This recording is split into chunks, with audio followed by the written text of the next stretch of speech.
Kain tayo guys. Ayan ang aking lunch for today.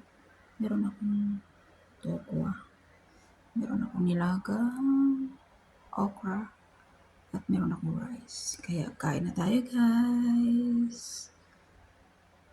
Thank you for watching. God bless everyone.